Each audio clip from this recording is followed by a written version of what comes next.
নমস্কার বন্ধুরা, আমি শিপ্রা ইংল্যান্ড থেকে বলছি। বিলেতি বঙ্গিনীর একটি ব্লগে আপনাদের সবাইকে স্বাগত।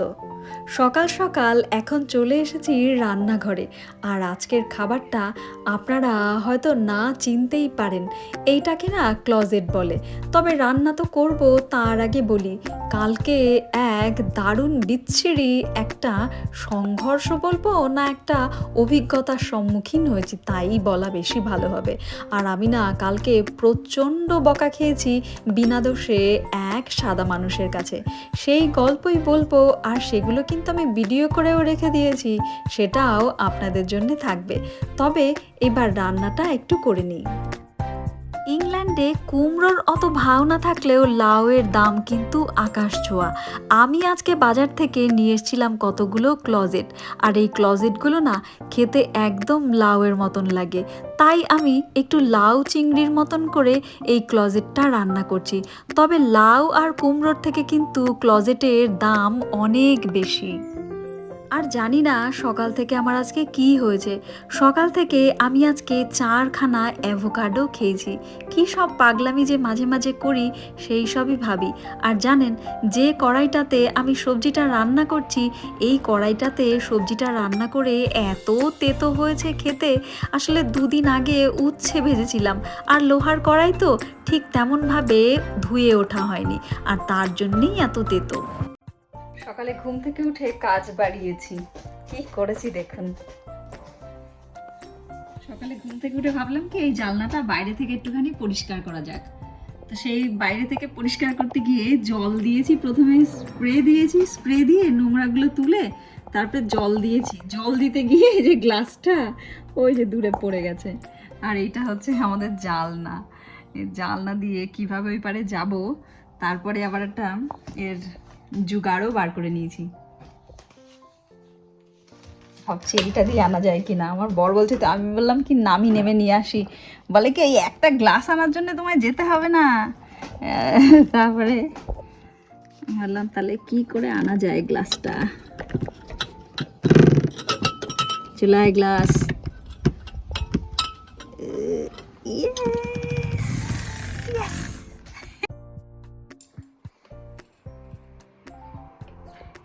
ইয়েস বাবা, ফাইনালি আনা গেল। ছোট্ট থেকেই আমার বাবা মা আমাদের স্কিনে কোনো দিনই কোনো ক্রিম ছোঁয়ায়নি, আর তার জন্যই হয়তো জানেন, কোনো কেমিক্যাল দেওয়া কোনো ক্রিম যদি মুখে লাগানো হয় আমার অবস্থা খারাপ হয়ে যায়। সাথে সাথে একদম অ্যালার্জি বেরোতে শুরু করে। যখন কলকাতায় গেছিলাম, এক বিউটিশিয়ান সে আমাকে ধরে বেঁধে প্রায় 10,000 টাকার মতন জিনিস গচিয়েছিল। 2টো মাত্র ক্রিম আমি আসার সময় নিয়ে এসেছিলাম, একটা রাতের জন্যে একটা দিনের জন্যে। সেইটা তো মাখতে কোনো দিনই মনে থাকে না, আর কিছুদিন আগে সেই ক্রিম একদিন লাগিয়েছিলাম, তারপরের দিন সকালবেলায় দেখলাম ঠোঁটের নিচে মোটা একটা পিম্পল বেরিয়েছে। আর সেই পিম্পলটাই কিন্তু আমার মুখে দেখবেন একটা স্পট ছেড়ে গেছে। আমার ব্লগগুলো যদি খুব মন দিয়ে দেখেন তবে দেখবেন যে মাসখানেক ধরে আমার ব্লগে আমার ঠোঁটের নিচে ছোট্ট একটা স্পট। আগে কিন্তু এই স্পট ছিল না। আসল কথা হলো, আমার মতন যাদের সেনসিটিভ স্কিন তাদের জন্যে বাজার চলতি কোনো জিনিস ইউজ না করাই ভালো। বাড়িতে নিজের হাতে জিনিস তৈরি করার মজাই আলাদা। যে জিনিসটা আপনি নিজে হাতে তৈরি করবেন সেটা পিওর তো হবেই, আর তার সাথে পয়সারও অনেক সাশ্রয় হয়। আর আমার মতন একটু যদি রান্নাঘরের এদিক সেদিক দেখেন তবে এই জিনিসগুলো আপনি পেয়ে যেতেই পারেন। যেহেতু আমি ইংল্যান্ডে থাকি আর আমার স্কিন খুবই ড্রাই, তাই জন্যে আমি এই তেলটা 12 মাস ব্যবহার করি। অলিভ অয়েল, কেশর আর একটু চন্দনের গুঁড়ো, তিনটেকে ডাবল বয়েলড মেথডে ফুটিয়ে নিলাম। আর সেই তেলটা ঠান্ডা হয়ে যাওয়ার পর ওপর থেকে 3টে দিয়ে দিলাম ভাইটামিন ই ক্যাপসুল। কালকে আবার অফিস থেকে ফেরার পথে সেই চেরি গাছগুলোর পেছনে পড়েছি। দেখুন কি দারুণ রসে ভরা লাল টুসটুসে এই চেরি ফলগুলো গাছে ধরে আছে। সত্যি এই গাছগুলো মনে হয় গভর্নমেন্ট আমার জন্যই লাগিয়েছে। আর অনেকেই হয়তো এই পার্টটা দেখার সময় ভাবছেন যে আমি আজকে যে বকাটা খেয়েছি সেটা এই ফলগুলো তোলার জন্যে কি না। না, একদম কিন্তু নয়। আমি এই সব কাজের জন্যে কখনোই বকা খাইনি। আমি একজন মানুষকে উপকার করতে গিয়ে বকা খেয়েছি। সেই সব সিনারিও আসছে আর একটু পরে। তবে অফিস থেকে যখনই যাই আর আসি এই রাস্তা দিয়ে এই ফলগুলো দেখে নিজের লোভ সামলাতে পারি না। তখন হাতগুলো কাচুমাচু করে আর এই ফলগুলো আমি পাড়তে থাকি। আমি তো সত্যি সত্যি বোঝাই বোঝাই করে টিফিন বক্সে করে বাড়িতে নিয়ে আসি, আবার ফ্রিজের মধ্যে রেখে পরেও খাই। আপনারা যারা দেশ বিদেশের একটু খবর রাখেন তারা তো জানেনই যে ইংল্যান্ডে এইবার প্রচণ্ড গরম পড়েছে।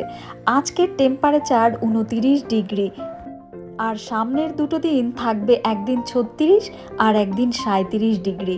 সত্যি গ্লোবাল ওয়ার্মিংয়ের প্রভাব কিভাবে পৃথিবীর ওপরে পড়ছে দেখুন।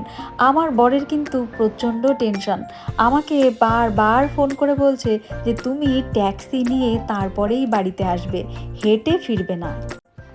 বর যদি ভালো কথা বলতো নিশ্চয়ই শুনতাম, ভালো কথা তো বলেনি।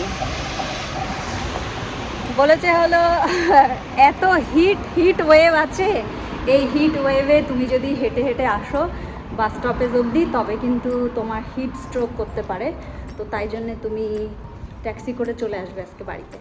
আর ও কি জানে যে আমি এইসব কীর্তন করে বেড়াচ্ছি? আর এগুলো তো আমার জন্য ভালো কথা না, এইসবে কিছু হয়? কিছুই হয় না। রাস্তার এই পাশটা দেখুন, পুরো সারি সারি করে শুধু সর্ষে গাছ। আর আমার কখনো কখনো মনে হয় যে আমি ইংল্যান্ড সম্পর্কে আপনাদেরকে এত ইনফরমেশন দেব, সত্যিই আপনারা যখন ইংল্যান্ডে আসবেন তখন চোখ বুজে সব কিছু বলতে পারবেন। আসলে ইংল্যান্ডে আমি 3 ধরনের এই সর্ষে গাছ আবিষ্কার করেছি। একটা সর্ষে গাছ যেটা ইন্ডিয়াতে যেরম হয় সেরম সর্ষে, তার ফুলও সেরম আর সর্ষেও হয় তাতে। আর একটা হলো এরম, যাতে একটু ফুলগুলো ছোট ছোট হলেও ফল বলে কিছুই নেই বললেই চলে। আর আরেকটা যেটা, সেটায় কোনো ফলই নেই, শুধু একদম ছোট ছোট ফুল হয়। সেই গাছটাও আপনাদের একদিন দেখাবো। আজকে কিন্তু পুরো জ্বালিয়ে দিচ্ছে, মানে যা টেম্পারেচার, জল বাঁচিয়ে বাঁচিয়ে খাচ্ছি যে জল শেষ হয়ে যাবে মানে। আর শুধু হাই হচ্ছে, বাপরে বাপ, বিশাল কষ্ট, বিশাল বিশাল গরম। মানুষ সব, এখানটা তো এসি নেই, এবার মানুষ সব কী করছে, রাস্তার ধারে গাছের নিচে সব শুয়ে রয়েছে। মানে কী এরকম কষ্ট লাগে দেখে, মানে লোকের দেখে কষ্ট কি, মানে আমি কত কষ্ট পাচ্ছি তাই ভাবছি যে মানে বিভৎস গরম, বিভৎস গরম, সত্যি গরম। জানি না, কলকাতায় তো ঠিকঠাকই লাগে, যত গরমই লাগুক আমার ঠিক আছে, কিন্তু এই তো বলে শরীরের নাম মহাশয়, যাহা সহাবেন তাহাই সয়। বাট ঠিক আছে, আমার কাছে অতটা একদম লাগে না, টেরেবল লাগে না, কিন্তু অন্যান্য সবাইয়ের কাছে পুরো টেরেবল আর কি, তাদের দেখে আমার কষ্ট হচ্ছে। পুরো বাস ফাঁকা, পুরো বাস ফাঁকা, আসলে এত গরম তো। ব্লগের শুরুতেই যে ফুটেজের কথা বলেছিলাম, যে ভদ্রলোককে মেঝেতে পড়ে আছে দেখছেন, ওনার বাঁ পাটা যদি একটু ভালো করে খেয়াল করেন তবে দেখবেন ফুলে আছে। গোড়ালি থেকে পায়ের ওপর হাঁটু অবধি পুরোটাই ফোলা। আর আমি যেহেতু সামনে বসে আছি আমি খুব ভালোভাবেই দেখতে পাচ্ছি। আর এটা ওয়েস্ট ব্রমিচ বাস স্টপেজ, এইখানটাই ঘটনাটা ঘটেছে। এইবার বলি, আমি এখন একটুখানি মিষ্টি দই বানাচ্ছি, আপনারা রেসিপিটা দেখতে থাকুন আর কী ঘটনা আমার সাথে ঘটেছে সেইটাই আপনাদেরকে বলি। ইংল্যান্ডের একটা জিনিস কিন্তু খুব ভালো, এখানের কোনো মানুষ যদি কোনো বিপদে পড়ে অন্য মানুষ কিন্তু ঝাঁপিয়ে পড়ে তাকে সাহায্য করার। সত্যি আমি কখনো কখনো ভাবি যে ইংরেজগুলো আমাদেরকে জ্বালিয়েছে, মানে এদেরই তো পূর্বপুরুষ, এরা এত পরিবর্তন কিভাবে করলো। যাই হোক, সেই সব কথা আজকে একদম বলবো না। ওই সব কথায় লেকচার দিতে গেলে আমি ৫ ঘন্টার একটা ব্লগ বানিয়ে দিতে পারবো। তবে আজকের কথায় ফিরি। এখানকার সবার যেহেতু অভ্যেস যে একজন আরেকজনকে হেল্প করা, আমিও ঠিক তাই সেই স্বভাববশত ওনাকে জিজ্ঞেস করলাম যে আপনার কি কোনো সাহায্যের দরকার আছে? আমি কি অ্যাম্বুলেন্স ডাকবো বা আমি কি পুলিশকে কল করব? উনি প্রথমে ২ মিনিট চুপচাপ আমার কথা শুনলো। তারপর আমাকে বলছে, তোমার কাছে কি কোনো সিগারেট আছে? আমি বললাম, না আমি সিগারেট খাই না, আমার কাছে সিগারেট নেই। বলল, আমাকে তবে একটা বিয়ারের বোতল এনে দাও। আমি বললাম, না আমি বিয়ারও খাই না আর আমি বিয়ারের বোতল আনতেও পারবো না। আপনার যদি পুলিশের কোনো দরকার থাকে বা আপনার যদি অ্যাম্বুলেন্সের দরকার থাকে আমি কল করতে পারি। উনি আমাকে এমন বিশ্রীভাবে গালাগাল দিতে শুরু করলো, আমি পুরো ওখান থেকে দূরে সরে গিয়ে বসলাম। বরকে ফোন করলাম, বর বলল তুমি ওখান থেকে চলে এসো, কারণ ওরা ড্রাগি। আসলে বছর দেড়েক আগে আমার সাথে কিন্তু এরম একটা ঘটনা হয়েছে। আমি এক ভদ্রমহিলাকে দেখেছিলাম যে তার মাথা ফেটে রক্ত পড়ছে, তাকে হেল্প করার জন্য যাই, আর পরে পুরো ব্যাপারটা আমার কাছে একটা ভৌতিক ব্যাপার লেগেছিল।